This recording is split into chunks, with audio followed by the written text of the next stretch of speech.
Hey guys, it's Derek from Pacific Coast Auto here in Japan. We're looking here at a Toyota Hiace camping vehicle, or camper as they call it outside of Japan. I always get confused because in Japan this is called a camping car. It's obviously not a car. Camper van, pop-up roof, diesel engine, four-wheel drive, side awning. This one here is also known as the cruising cabin, and it's one of my favorite diesel Japanese campers to export here from Japan because it has such a nice layout inside for the minimalist type person. And so you get a very easy to drive vehicle, very good gas mileage, very good reliability, four-wheel drive, generally good approach and departure angles if you're going to go off-road. And prices for these tend to be pretty good, but they do range a lot because the high-end or best condition ones tend to be really expensive. The low-end ones, like this one, tend to be pretty cheap. Mostly this one is low-end because of rust, and I will show that to you. So this is a post-purchase inspection video we bought it from auction here in Japan. We're going to be exporting the car. We're going to go into nature to go read this inspection sheet. They just cut down a tree over here, so I'm going to read it on the stump. And this is now my lunch stool for when I have lunch out here. Okay, so it's a 1994 Toyota Hiace. This is four-wheel drive. It has the cool Toyota lockable front hubs. You manually them, so on and off. Very easy, very easy to use, difficult for it to become a problem or to break. This one has 215,893 kilometers, which seems a little bit high, but this is a very robust engine. And contrary to what I've heard people say, we have had very few problems with the 2800cc 3L engine, which is what this is called. I know some people have said that they had head gasket problems, but really I think that that's an overblown internet myth. It's an auction grade 3. Rust is a problem on these, and it is on this one, and that's why it gets an auction grade 3 with an exterior E, interior is C, and actually the interior is pretty good, I think. This one here says a burner stove, and it's a camping car. Thank you, seller, for giving me basically no notes about the vehicle at all. And that is, like, we get a lot of people asking to buy campers because campers from Japan are super rad. Unfortunately, it's not that easy to do. If you send us an email, we'll explain it, but yeah, it's difficult to know exactly what you're getting, and you have to be the type of person who's okay with being dissatisfied with what you get. And if you're okay with that, then you can find some good deals. So here it says, this is all the information that we get about the vehicle. So it says interior sections have been modified, interior is dirty, steering wheel wear, underside surface rust, and actually the underside is really clean for being a body that has so much corrosion, and I'll get to this in just a second. Exterior has various small scratches on it. Transmission oil is leaking, but I've had it pulled out for now 25 minutes and there's no drips down onto the ground, and so if it is leaking, it's leaking very mildly, but I can't actually see where it's leaking from the underside.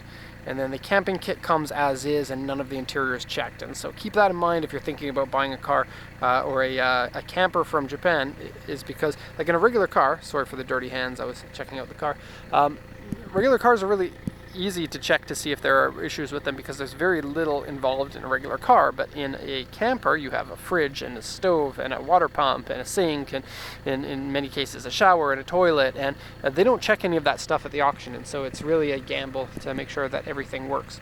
Especially electrical systems in campers have a high failure rate. Okay, so we have C3, which is heavy corrosion on the sill here. P3, which is paint damage here. X1 is a crack in the windshield. P3 is bad paint damage over here. C3 is more corrosion over here. S1 is small rust, small corrosion, medium paint damage, and a dent here in the back. So this is the type of vehicle that we would typically recommend against bidding on, but to each their own. If you really want to get one of these fairly rare cruising cabin versions of the Hiace, sometimes you have to go for the rusty ones. And then if you're handy yourself, or if you know somebody who can weld, repair metal, then you can actually get it for a pretty good deal. This one may have been about 1/5 the price of one that's in good body-wise condition. So I'll go around the vehicle here to show you what it looks like, and then I'll point out the rust or any of the damages on the car. How big is a Hiace? I don't really know, but when you drive around, and this one has sonar front and rear, so it beeps when you get close to things, it's really easy. Flat sides make it really easy to see everywhere, and it's relatively narrow compared to vans from, like, at least American manufacturers. And so that makes it easy to maneuver in and around tight streets if you need to, or tight wooded roads if you need to. You can stand up fully in this one, obviously, and then it has the 2 beds inside. And more on that once we get to the interior. I want to let everyone know that the famous JDM tree is still here. That's this one here, but it is missing its little brother, which was kind of the defining feature on it. They cut it off. It's a shame. So now we have a JDM stump, which is starting to grow a little bit. I know this is off topic for people who don't regularly watch these videos, and our camping videos get a lot of non-regulars, so sorry about that. Back to the vehicle. So the tent has no rips, no smell of mold inside the vehicle. I'd say that this is a pretty healthy purchase for one that we told the buyer not to go for because of the rust.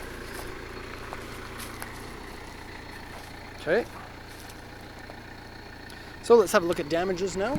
The vehicle still has plates on it because it's still registered. So the paint damage, there's a little bit right here. There's faded paint on this kind of mustache area. But then the biggest damage is, oh, maybe I'm thinking about the rear bumper. Okay, I guess that's not so bad. A little bit of paint issues here, and we have some JDM Nature up here. Pine needles, awesome. An awning on the top. There's a decal here for the two-tone. It's like a green and a silver, and then in between is a green and a silver sticker, and then it has some cracks because it's kind of old all the way down. And then we got a tiny bit of rust right here, and then inside all 4 wheel wells and underneath the frame, there's no corrosion. Here's the paint damage I was thinking about. Okay, and then the loading area. And then this camper is meant to have this back hatch open when you're camping as sort of like a, get into some of the areas. I can show you that here, what I'm talking about. So the back area here, if you want to hang something up or use this storage, you have to open up the hatch. And then this storage area here for any of your storagey things. A plug-in to plug this vehicle into your outlet at the camping site, and more on the interior in a second. So some corrosion down here. And then the side panels are devoid of most dents or scratches. So once you clean it up, because it is dirty, you can see it, it's going to look really nice, I think. Okay, so rust. Here's the big issue. So the front step here has been eaten away and has sagged down. That needs to be fully rebuilt. If you look down here, you've got a little bit of rust right there and a little bit here. Honestly, neither of those really scare me. I am a little bit worried about these because once you take them off, you might find it's eaten more than you would like to have eaten. And I mean, nobody really wants any of their cars eaten. A famous place for these to rust is underneath the rear bumper here, but I checked under there and there isn't any corrosion, which to me is a little bit strange because usually you would get this kind of corrosion after you would get the ones on the underside. And so I think that the vehicle, this is kind of like the type of damage you would get from a car that has driven in sanded roads or snowy roads that have been salted. But then the vehicle is probably stored in a concrete area where moisture from the ground wouldn't wick up into the vehicle, as would happen in a car that's regularly parked on gravel like that. And a lot of cars in Japan are parked on gravel because that's just a regular thing. Like, people think it's weird that we're in a residential area, but in Japan there are a ton of places like this where there's a community parking and 10 or 15 people in the neighborhood would park their cars there because a lot of neighborhoods don't have parking on site for the apartments. Okay, so rusty there, big mirrors to make it easy to see, but this has some paint issues on it. Let's go to the interior here. So, door cards nice and happy and healthy. There's really nothing in here that is bad. 3 seats at the front, so in terms of seater, 1, 2, 3, 4, 5, 6, 7, 8 seater. Pretty cool. Some wear there.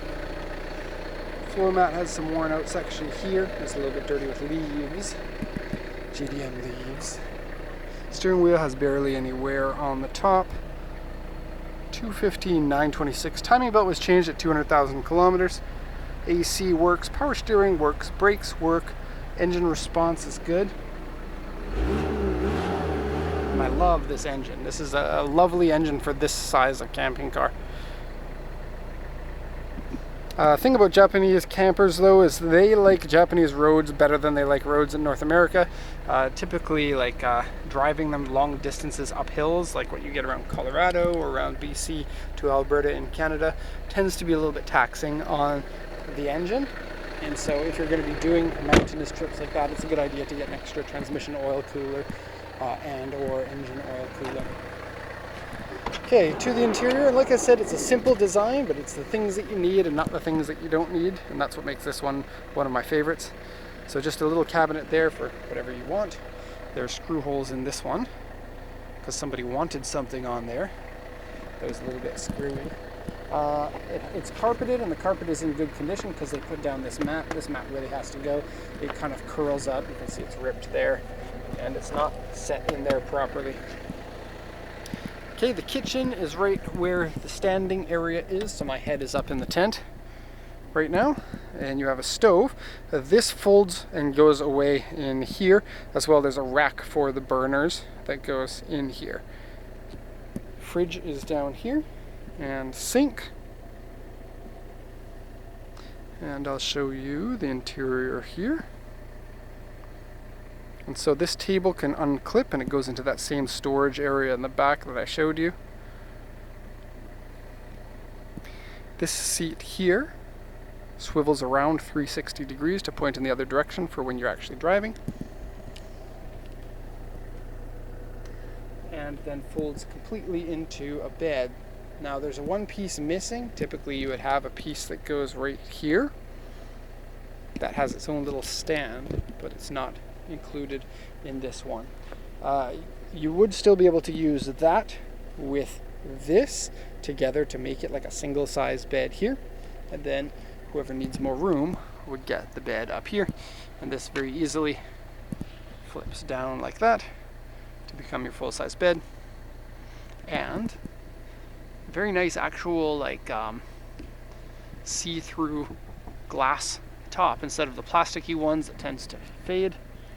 Now there is some, because this is not a sales video, even if it was I would show you this, but this vehicle's already been bought, some looks of mold coming up here. You don't have a smell of mold in here, but you will want to treat this with anti-molding substance and wash it and see if you can get some of that mold look out.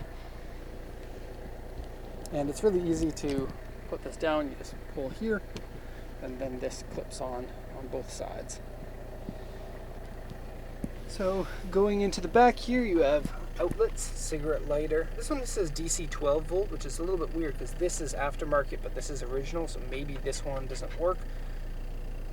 It's weird that this would be a DC 12 volt though, because this one here is an AC style 110 volt type of outlet. This one opens and has a mirror inside. Come on. It would open better if this headrest weren't on here. And then, like I said, this goes completely flat and can slide forward and back. This one can slide forward and back and goes completely flat too. And this one unclips from the pole that is on there. This leg folds up against the top and then can be stored away pretty easily.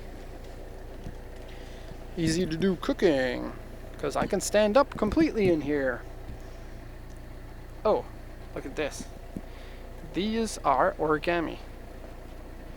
They are little cranes all put together. And each one of these cranes, even if you're good at making cranes, it'll take you like a minute, maybe 30 seconds to make. So making this is actually very cool. It's all made out of paper. Origami. And then something else here.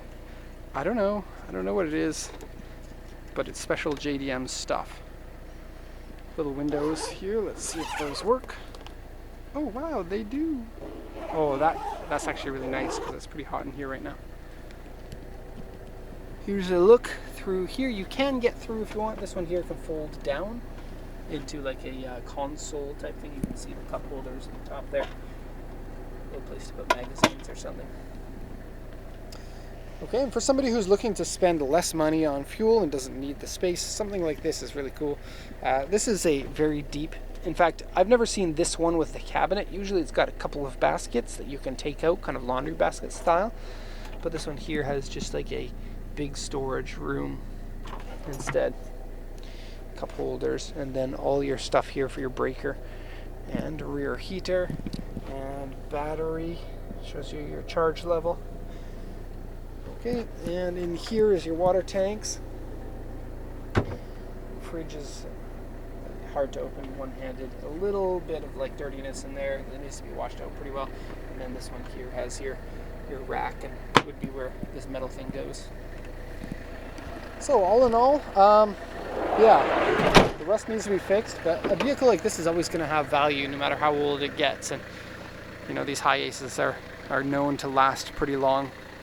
And so very cool, especially if you want something unique that nobody else has seen, if you want something people are going to talk to you when you go camping or when you go to the gas station. I drove a JDM camper when I was camping last summer in Canada, and it was a dream. It was a bigger one than this, but it was very, very cool. Okay, so that's going to be the end of the video. Hope you enjoyed it. Thanks for watching, and have a nice day.